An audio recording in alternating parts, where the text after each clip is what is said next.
Thank you guys for having us. I'm Mike Parodi. I'll be entering my 7th year at Hillsdale. It's a great event. We're really excited to be here. Great group of seniors right here. These three guys, all three, this will be their 3rd year playing varsity football for us.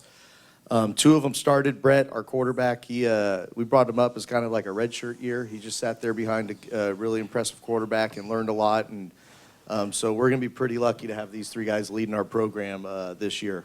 We play in the Peninsula Athletic League's Ocean Division. It's a B League. For years, Hillsdale was in the lowest level. We've worked our way up since I've been there. Now we're in the Ocean, which is the middle, and we're hoping to stay there for a little while and then keep progressing up as time goes on. So if you have any questions for these gentlemen, please feel free. Brett, you had a good year last year, your first year as a starter, quarterback.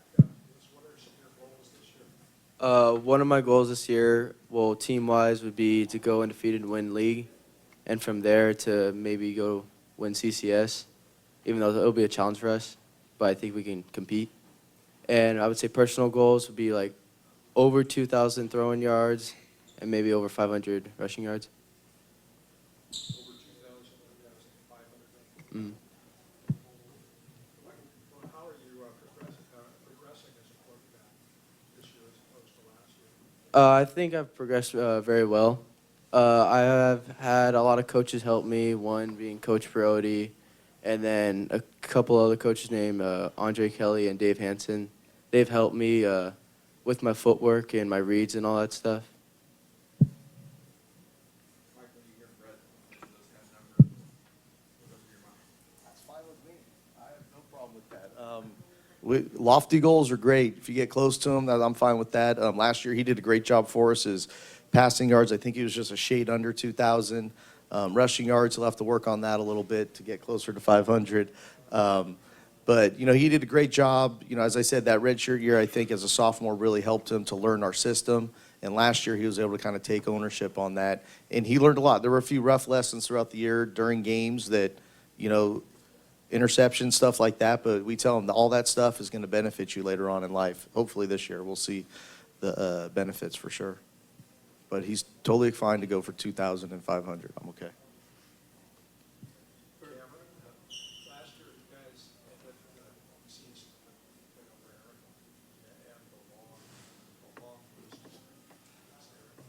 Overall, 6-4 in the middle division. I mean, I think that's something that you can kind of use to catapult, take the team a step farther. I definitely do. Coach Parodi says last year is over with, but this year's a new year, and we have a pretty young team, and I think we can definitely have a good year if everyone wants to have a year like we did last year. It was definitely a memorable year. For those who don't know how it works, you said you're in a B league. Correct. Can you explain how that works, how you move up? Yeah, so in the CCS, every league is considered an A league, a B league, or a C league. The A league are usually supposed to be either top teams in the section or whatever. So, for example, in the PAL, the Bay Division is the A league, the Ocean is the B, and then the Lake is the C. And in our particular league, the way it goes up is there's no steadfast rule. It's a little bit of common sense and expectations for your program, and it's a coach's vote. And so in 2009, when I first took over, we won league for the first time since 91. And so there was a lot of people that wanted to push us up. And so I was able to talk to them, say, let us have some more success at our school. And so we won it again in 13, and we moved up. So it's a little bit of what you have coming back, what you're losing, et cetera, stuff like that. But the idea is, in most of the CCS section, if you have an A and a B, your top A league teams should beat every single B league team in your section, in your league, whatever. So it's supposed to be a true 1 through 6, 7 through 13, whatever the case may be. So we're in the middle of the 18 teams, and we're trying to work our way up to the top at some point. And is that something you set out for your players when you first got there? Hey, we want to be a B, or we want to eventually be an A? Yeah, we were at the bottom. Hillsdale had a pretty rough go for quite a long time. I think in the 10 years before I got there, they had like maybe 8 or 9 wins total. And so we've, since I've been there, we're 31-31. We're pretty proud of that.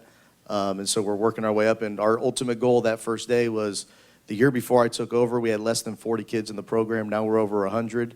And so we're telling them that our ultimate goal is to be at the top of the bay, to get up there with the Sacred Heart Preps, the Terra Novas, and stuff like that. And so this is a part of our progression. These guys are going to be a huge part of that. And when we're there eventually, they're going to be able to come back and say they were a part of that foundation to get us where we want to be. Mike, with the new playoff format, the CCS, how have your goals changed as far as? I've been the same way since my years when I first started coaching up at City College, San Francisco, and Coach Rush and all those guys up there. Our goal every year is to win our league. Once you win your league, you just kind of deal with whatever comes after that. That's all kind of bonus. So we talk about it in January through November, whatever it takes to win the league, and then from there we'll deal with whatever comes up. The new playoff system I think is exciting. I think it'll be beneficial for some of us teams that are in the Bs and the Cs to get a chance to be successful. And, you know, for those that are in the A and for us who are striving to be in the A, there's also that added carrot that if you do win one of those sections, you have the opportunity to move on to go to that state level if it's something you're looking forward to. So I think it's going to be great for some of us B and C League teams to have a competitive playoff system.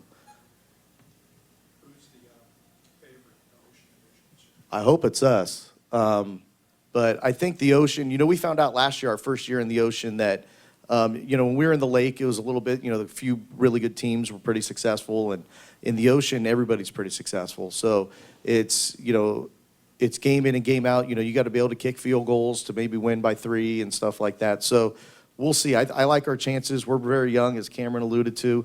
Our senior class that's participating is only about 12 kids. But our junior class is about 35 or so. So we have a large squad, but they're very young, very green.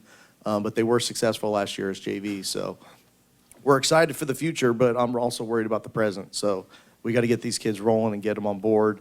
They're doing a great job this summer. We've been successful. We've been not so successful in certain things. And so it's a great progression to get us going through the next few weeks and then take a few weeks off and then come back in August ready to roll.